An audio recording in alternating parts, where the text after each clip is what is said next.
Telegram 360 a présenté Info 360. Info 360, yon condensé actualité journée en 360 secondes. Tout ça doit connaître sur ce qui passe dans le pays d'Haïti à l'autre côté, Info 360. Info 360, c'est information pratique, bien traitée, sans fausse côté. Bonsoir à tous. Dans cette nouvelle sortie d'Info 360 pour cette semaine, plus de 2 mois après le début des attaques armées pour contraindre à l'abandon l'équipe gouvernementale en place, le pays attend toujours de savoir quelle forme prendra la nouvelle transition. Le conseil présidentiel voulu par l'international peine à être mis en place malgré les avancées enregistrées en ce qui a trait à son fonctionnement et l'accord politique y relatif. Toujours pas de publication dans le journal officiel Le Moniteur car les membres du gouvernement sortant veulent prendre tout leur temps. Un conseil des ministres destiné à finaliser l'arrêté de nomination du dit conseil a été mis en continuation à ce mercredi 10 avril 2024.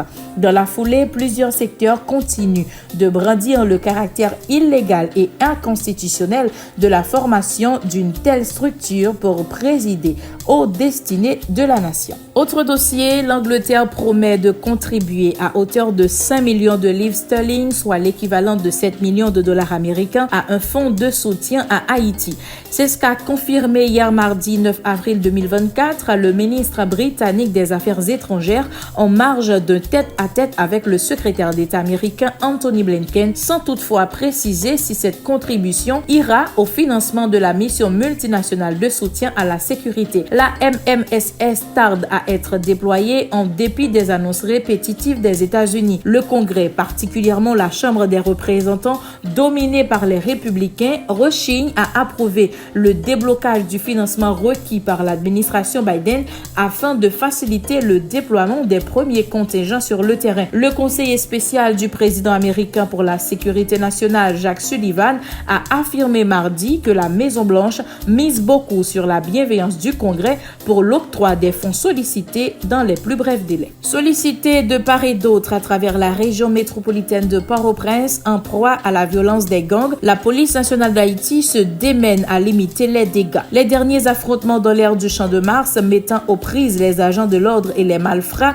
ont révélé le sens d'engagement des unités mobilisées. Les récentes opérations sont la preuve d'une force de police déterminée à combattre les bandits, affirme le porte-parole de l'institution policière. En conférence de presse mardi, le commissaire Gary Desrosiers est revenu sur les efforts en cours pour traquer les malveillants, un objectif qui ne peut être atteint sans la collaboration de la population, a-t-il lancé. Tout ça doit connaître sur ce qui passe dans le pays d'Haïti à l'autre côté, Info 360. Info 360, c'est information pratique, bien traitée, sans fausse côté. Autre sujet, l'association des parents d'élèves d'Haïti fait part de sa consternation face à la paralysie des activités scolaires dans les départements de l'Ouest et de l'Artibonite particulièrement en raison de la violence exercée par les gangs. Des milliers d'écoliers sont privés de leur droit fondamental à l'éducation à cause de la fermeture de leurs écoles, dénonce l'ASPA-ED. Le pouvoir en place, notamment le ministère de l'Éducation nationale, n'a fait montre d'aucune diligence pour résoudre le problème, note l'association. Sans l'adoption de mesures sérieuses pouvant garantir la sécurité des élèves, toute autre initiative est vouée à l'échec, tranche l'ASPA-ED qui minimise les tentatives d'ajustement du calendrier scolaire par le MENFP. Prenant la parole au nom de l'association des parents d'élèves à l'occasion d'une conférence de presse lundi, Fedner Confident a également insisté sur la nécessité pour les autorités concernés de lutter contre la corruption au sein du Fonds national de l'éducation. Il est important d'assurer une utilisation efficace des ressources à disposition pour protéger l'éducation des enfants considérés comme un droit sacré.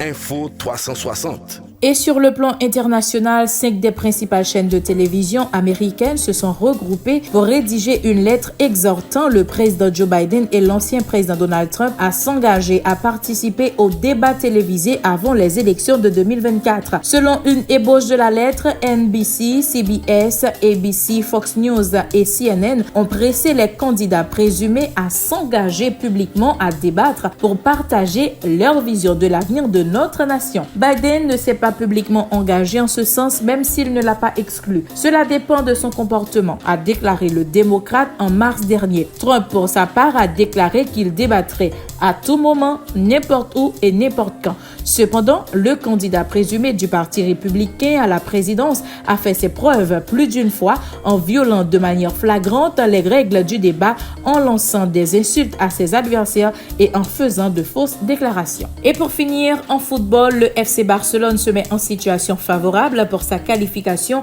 suite à sa victoire 3-2 en déplacement ce mercredi 10 avril 2024 en quart de finale aller de la Ligue des Champions. Les Parisiens regretteront d'avoir été inefficaces, surtout en défense, en concédant des buts plutôt faciles aux Catalans qui se sont amusés, à l'instar du Brésilien Rafinha, auteur d'un doublé 37e et 62e minute. Sans une opération remontada au match retour intercatalan, les joueurs de Luis Enrique verront leur chance d'une demi-finale compromise encore cette année. Les deux buts du PSG sont signés Ousmane Dembélé 49e minute et Vitinha 51e, et celui offrant la victoire à l'équipe dirigée par Xavi a été inscrit de la tête par Andreas Christensen à la 77e minute de jeu.